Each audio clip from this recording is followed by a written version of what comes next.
How's it going, guys? This is Jack here with the Commander's Wire, and welcome back to another video. Today we had a lot more news come out, especially around the draft process of a lot of different players that Commanders have had formal meetings with, along with some new names that could be entering themselves in the free agent market. Before we get into today's video, I really would appreciate it if you guys would go down below, drop a like, subscribe, and turn on post notifications to know when I post next.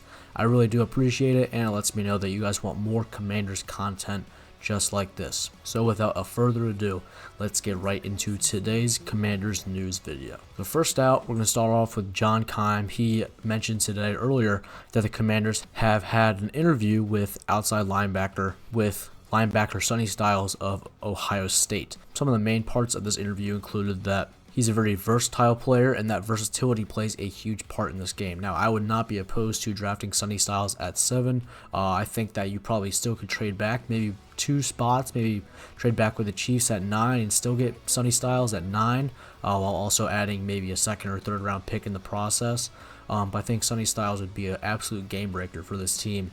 Pairing him with Frankie Luvu, I think Sonny Styles is exactly what Bobby Wagner is, but just much more youthful. He's able to use his size in the run game, really get on the line of scrimmage and be able to blitz at a very high level, but that size also doesn't really limit him when it comes to passing plays. He's really able to move across the field and cover a tight end or a running back or something like that when he needs to. So I think that versatility in someone like Sonny Styles would play a big role in this Washington Commanders defense. Now, the Commanders have also met with Miami's defensive end Rueben Bain, and he pointed out that Rueben Bain works with Jason Taylor, who was once coached by Dan Quinn in Miami.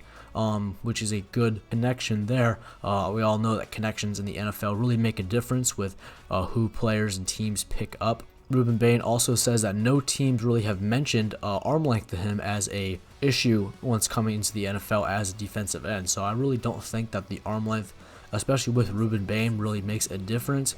We've all seen the film on him. He's a very high motor. He's very high energy. He's able to get to the quarterback. He's able to stop the run. And even though he may have shorter arms, they really do not stop him in the way that he plays the game. So I don't think that the arm length is really a big issue for us to worry about, even if we're drafting in the top 10. I know the Commanders will definitely be meeting with more players, probably David Bailey. I have not seen anything official that they met with David Bailey, but I would not be surprised if they meet with David Bailey. I think he's also an amazing player, an amazing pass rusher especially. And in the coming days, I know the Commanders will be meeting with many different players in many other positional groups. It was also reported today that the Commanders' official X account put out a graphic letting us know that the Commanders are going to be playing their international game in the 2026 season in London. I don't know exactly who they're playing. I believe it's the Vikings, but I'm not officially sure yet. They did put out a graphic which did include the old Super Bowl era jerseys, so I'm really hoping that this really is kind of a teaser of the Commanders are going to be moving on to the Super Bowl era jerseys as their permanent jerseys for now as well as in the future.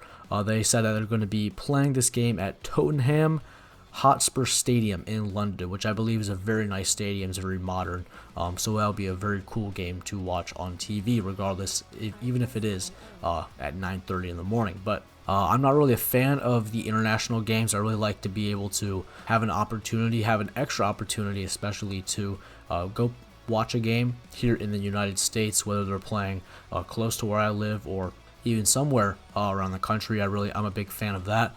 But the NFL is really wanting to move internationally to break into new markets, which I understand from a business perspective, but it still just kind of sucks as a fan personally. But we do now know where the Commanders will be playing their 17th game this upcoming season, especially with another teaser with the Super Bowl era jerseys, which is cool to look at. And speaking of wearables with the jerseys, the 2026 draft hats, I think, were also leaked today. A lot of the different teams had their hats leaked, and I think they looked very clean. I was a big fan of the Jayden Daniels draft hat. I think it was all gray with the kind of grayed out logo. I was a really big fan of that. Last year's draft hat, I really was not too big of a fan of.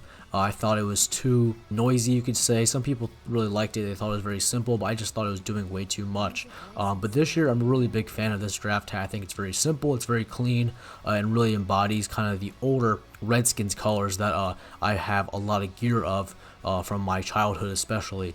that have this kind of color scheme. So I'm a really big fan of these new simplistic yet throwback kind of looking hats. I know they're not exactly throwbacks, but they just look very similar to a lot of the hats that I had as a child, especially with the Redskins and all the Redskins gear that I have accumulated over my lifetime as a Redskins fan. And lastly, it was reported by Ian Rappaport, the Bears have given linebacker Tremaine Edmunds permission to seek a trade. Sources say he's definitely a standout linebacker, one of the above average linebackers in the NFL. I believe his cap hit for 2026 is going to be about $15 million, and he's looking for a trade. Now, normally when a team allows a player to seek a trade, they're kind of just testing the market. We obviously did this with John Allen last year, and obviously a trade was not come to. We ended up just releasing him anyway. I think that's what's going to ultimately happen with Tremaine Edmunds. He's probably going to get released. No one's probably going to trade for him just because they know he's going to get released eventually anyway. I think this really is a salary dump for the Chicago Bears and could be a guy the Commanders could be looking into this offseason if he is released. Now, in the 2025 season, he had 112 total tackles, 61 of those being solo, 1 sack, 1 fumble recovery, 4 interceptions, and 9 passes deflected. I think that he's a very solid player. I believe he'll be 28 by the time the season starts. And if given a new contract for the 2026 season as a free agent after he is most likely released by the Chicago Bears, this could be someone the Commanders could look into acquiring during this free agency cycle. I believe linebacker, it really isn't a big need for the Washington Commanders. However, you could always have more bodies. Besides Frankie Louvu, you have Jordan McGee, who's definitely a younger guy. I think he has a lot of potential, but he still is very young. Really has no starting experience. And then you have Kay Madrano, Alakeho, a couple special teams guys who are technically linebackers, but really only play on special teams. So I think adding a linebacker this offseason definitely is not the top priority for the Commanders, but adding another guy in there can really beef up the linebacker room, make sure it's as well-rounded as possible, and just fill the room with really as much talent as possible. I think that would be best for the Washington Commanders for the 2026 offseason. But let me know down in the comments, guys, would you guys want to target Tremaine Edmunds in free agency if he is ultimately released? I think that I would be open to it, but I really just don't want to pay him too much money, especially not at $15 million a year. I think that is pretty high, especially for the caliber of player Tremaine Edmunds is. I'm thinking more of the $10 to $12 million range is kind of my ceiling, but I just really want to know what your thoughts are down in the comments. While you're down there, I really would appreciate it if you guys would drop a like, subscribe, and turn on post notifications to know when I post next. I really do appreciate it, and it lets me know that you guys want more Commanders content just like this. Thank you guys so much for watching. God bless, and hail to the Commanders.